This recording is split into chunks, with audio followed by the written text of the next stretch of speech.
Alright, well, hey there, guys. Welcome back to the Depression Session podcast. It is me, Weedman, and today I'm going to be talking about some of the regrets in my life. Now, I know that regrets aren't really a good thing to hold on to, and I know that they are relatively pointless, you know what I mean? Because, like, what good does having and holding on to regrets do? They really don't do anything for you. And I really try my best not to hold on to them. But I'm human again, and some things just kind of stick. Now, granted, a lot of things kind of come and go. And by that, I mean, like, what typically happens for me is, like, I'll be sitting there one day or laying there, whatever, and I'll just be thinking and just thinking and thinking, and I'll think about stuff in the past, and I'm just like, damn, looking back, I kind of regret doing that or not doing that. And I'll kind of hold on to it for a little bit and kind of process it and learn from it. And in that process, I end up moving on from a lot of regrets. So most of the regrets that I am going to list and talk about, I've moved on from. I have mostly, there's a couple that are kind of like recent revelations, you know what I mean?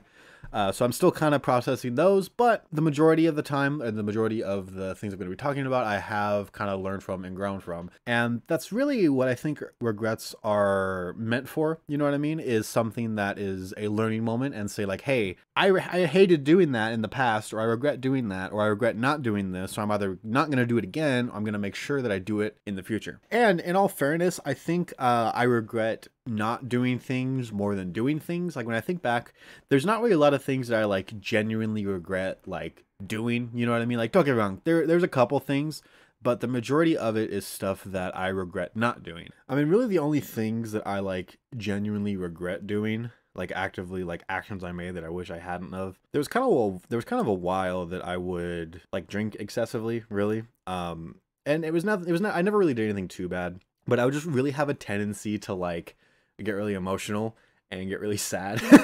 And I definitely brought down more than a couple social functions with just like my general like vibe, you know what I mean? I'm like, oh my god, I'm so sad and all that bullshit. I don't do that anymore. I've learned how to control that. And I also just straight up don't drink as much anymore just because I like kind of lost interest in it. I can, I've learned and grown to the point where I can do that and not fuck things up essentially, and not like be off somewhere to myself in a little self-pity party, if you will. And so it's like, I think that's really the only thing that I like genuinely regret doing. And even then that wasn't that bad. It's like, it's one of those things that's kind of like a learning moment I feel like kind of everyone goes through. It's like, there's been a lot of people I've talked to, like almost everyone I talk to that has gone through something like that, where they had to kind of learn how to control how they feel and all of that. And so I really haven't held on to that too much, just because again, I think more people have done that than not. Maybe, I don't really know. And although I really did beat myself up for a long time because of doing that, I really just kind of matured and realized like, hey, a lot of people have done it and it's kind of a learning process and it's not the end of the world. You know what I mean? It's like, ooh, whoop-de-doo. You know what I mean? It's like looking back at like, it didn't have any genuine like consequences or repercussions like I thought it would have. Because at the time I was like, oh my god, I'm never going to have friends. They're never going to talk to me again. I'm never going to get invited back, stuff like that. And now, it being like a year or two, year and a half, 2 years, I don't really remember exactly how long. It's actually, I think it's been about 2 years since that all started. I kind of don't really care anymore because it's like, yeah, like sure, I did lose a couple people, but they weren't really people that I would consider like genuine friends. I was just kind of hanging out with them to like hang out with them and like try to fit in with them, you know what I mean? So it's kind of a blessing, I guess, that I'm not talking to them anymore. Like I really was not friends with them at all. I just wanted to impress them. That's really all it fucking was, if I'm being honest with you.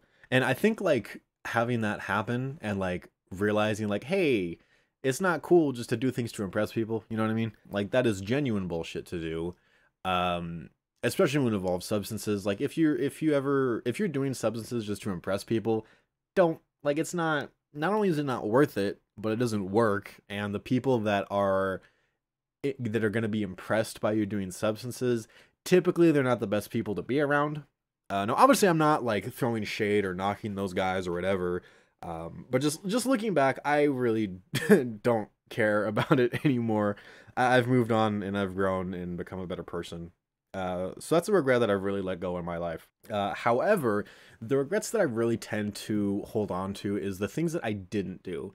You know what I mean? And obviously I know everyone has these. I'm sure everyone looking back, they're like, I wish I did this. I wish I did that. I wish I invested in Bitcoin in 2006. Like, the list goes on and on. So most of them I have just kind of, let go, because a lot of them were in like junior high and stuff like that. It'd be stuff like, oh, I wish I talked to that girl, or I wish that I had joined this social program or whatever. I mean, I do think the main one that has recently that I've kind of realized that I really do kind of regret is I kind of regret not talking to people more and not being more social, and letting like my social anxiety and my insecurities and all that kind of like run my social life for a good while, like way longer than I should have.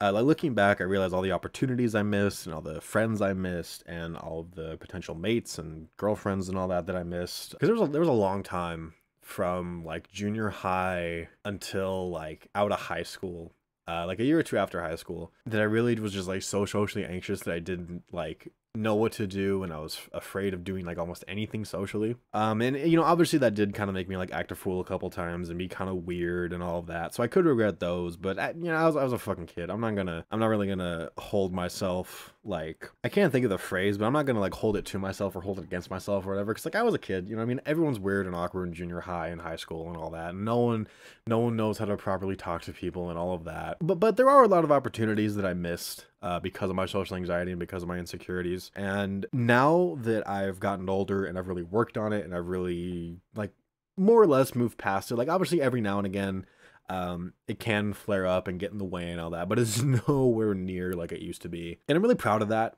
And the more I do it, the happier I am. And the more I look back and I'm like, I really wish I had, learned this sooner and gotten past this stuff sooner, because there was a long while I really felt alone, and I really thought that like everyone hated me, and I would like grab all these reasons as to why I thought that way, and looking back it was all just self-perpetuated reasons.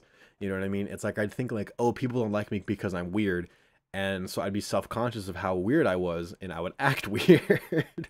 And so like there were so many things and so many instances that were just self-perpetuated by my own worldview that could have been avoided and should have been avoided. But I mean, hey, you know what? I'm here and I'm relatively happy with my life, so I'm not going to complain. And that's the other part of regret. It's like, even if you mess up, even if you don't do something you wish you did now, as long as you're happy with your current standing in life and you're proud of who you are and you learn from it and move on, then they serve their purpose. You know what I mean? Regrets, a lot of people hold on to it like they like there's something bad, like they can't get past it. But I think regrets can be good. I think they can really be a good thing, because they teach you and show you what not to do or what to do more of in the future. And so I really try to look at my regrets in a positive light, as a learning moment, essentially.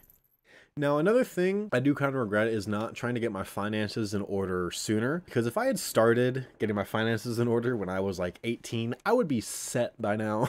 If I had started investing and saving and business and all of that, I would have been loaded by now. And I realize that and I recognize it, but at the same time, I don't really care too much. Like, obviously, I do wish I was more, better off financially and all that. But I enjoyed life. You know what I mean? I really did. And I really had a lot of fun. And you can't take money to the grave. You know what I mean? Like, yeah, you can like leave it to your children and your family and all that, and you can do really good things with your money, but money in and of itself, it stays here. You know what I mean? And so I try not to like chase it too much. Like, don't get me wrong, I do. I really do sometimes, just because like I realize and I see that like, oh, I need this to live, and the more of this I have, theoretically, the higher quality and better life I would have. But again, at the end of the day, if I notice that I'm being a little too anxious about buying something, or I am too gung-ho or too jealous of other people having money, I just remind myself that, hey, you can't take it to the grave, and what really matters is the things you do with the money, and the things you do with the people around you, and how you help people, and how you make people feel better, and generally being fulfilled. Because like, genuinely, if I could be fulfilled in everything I do, be happy, be able to help people and make other people feel better, I don't care how broke I am. You know what I mean? Because at the end of the day, money is basically just like a social construct. Like, when you really think about it, it's this system that us humans have made for ourselves that gives artificial value kind of to things. and artificial social status and all of that. Because at the end of the day, it's literally just a system that only works because we believe it to work, and it's a system that we just adopt. You know what I mean? Like one day we could all just say, no, the dollar's not worth anything, and go to bartering systems or whatever. So the only reason it has value is because we give it value. So that's another one, is every now and again I'm like, I wish I started saving a little bit sooner, or I started wishing, or I wish I had gotten a better job sooner, or stuff like that. But I mean, it is what it is. I feel like everyone has that to some extent. Again, it's like, I think that's just like a universal regret that everybody has, because like hindsight's 2020, and it's like you realize like, oh, shouldn't have bought that. It's like I shouldn't have dropped 100 bands on on this NFT that I thought was gonna skyrocket a week before NFTs crashed. Thankfully, I never bought into the whole NFT craze. I did know about NFTs a couple months before they really blew up, so I could have made so much fucking money off of NFTs. But I didn't. I thought, oh, ew, a JPEG, that'll never go anywhere. And then they went somewhere, and then they went back to nowhere. I also think I bought GameStop at like $60, and then I could have made like $50 off of it, but I was like, no, I'm gonna hold this, and it'll go even further to the moon, and then it crashed like a week later. I mean, stuff like that, I don't really care, because it's just fun, you know what I mean? I bought it for the meme. There was one time I was in I forget where I was, but I was with Rolf and someone else, and we were driving by, and I saw a GameStop, and I just went, I own part of you! So yeah, I think my biggest regrets in life are definitely not being more social, and letting my insecurities and all of that, and social anxiety and whatnot, kind of run my life and self-perpetuate them. And also not getting my finances in order, but you know, again, it's like I can't really feel too bad about it, because, you know, obviously everyone makes mistakes, you know what I mean? And I've learned and moved past it, and I've said this too many times in this video. I also do kind of regret not taking my passions as seriously as I do now in the past, because when I was like 18, 19, I would skate and paint and make music and all of that. And again, I let my anxiety kind of run me. And although that did play a part in it, it mainly was just not being disciplined, you know what I mean? Because like now it's like with this channel, I can see like, oh yeah, if you stick with something and have discipline with it over however many years it takes, you can see some progress. It's like right now the channel's kind of blowing up a little bit. It's nothing crazy. Like I'm not living off of this. I'm not making money off of this. But it's going somewhere. we're as I'm recording this video, I just checked and we're at 81 subscribers, which is the most subscribers I've ever had on a YouTube channel. Because the one I had when I was a kid, I think I'd gotten up to like 68, and I was elated then. So it's like, I remember fucking earlier this week, actually, on Wednesday. Actually, this was just a couple days ago, goddamn. We were at like 60... We were at like 61 or something, and I turned to Pool Boy, so I was at his place, and I said, now then, if we get 8 more subscribers, this will be the most successful YouTube channel I have ever had. And here I am a couple days later blowing that out of the water with 81. So, you know, now obviously I know that 81 isn't anything. It's a drop in the bucket compared to some people, but I'm happy. It's the most I've ever had, and it feels good, and I'm proud of it. You know what I mean? And so like looking back, it's like, yeah, you know, if I had consistently stayed with music and skating and painting and all that, I probably could have done something with it. But yeah, you know what? Again, I had fun. And I learned a lot, and I really don't regret it. And I don't think I'd trade that time in my life for the world, because I really did just like fuck around and find out with a lot of stuff. I would just do whatever I wanted in a good way. Like if I just woke up one day and was like, I want to just go to a different city, I would just go. You know what I mean? I wouldn't care. I would just wake up and say, I want to go to this city or this skate park or that skate park or this abandoned building or that abandoned building or what have you. I would just go and do it. You know what I mean? I had a lot of fun. I really did. Me and Rolf hung out a lot. Me and a couple of other friends, we just hung out. That was really just all that time was just hanging out with my friends and having fun and being young. You know what I mean? And although, yeah, it's like, you know, I do kind of wish that I had been more serious with stuff and was better financially and all that. I had a blast. I really did. I loved life then. And I also do wish I enjoyed it more in the moment. You know what I mean? Because obviously at the time I was still kind of like not good mentally. Just with like my view on the world and some thought patterns I had. Nothing bad, but I definitely could have enjoyed it a little bit more. You know what I mean? It's kind of like that that quote from The Office where it's like, I wish we could realize we're in the good times while being in the good times. That's really all it boils down to. Because I just wish I like took it in a little bit more and enjoyed it a little bit more. But I still had a blast, and I look back on that time so fondly, and I don't think I'd trade that for the world. So I really try not to regret it too much. And in all intents and purposes, I don't. So I think with that, I'm going to go ahead and end this video here. Another pretty short, sweet, and to the point video.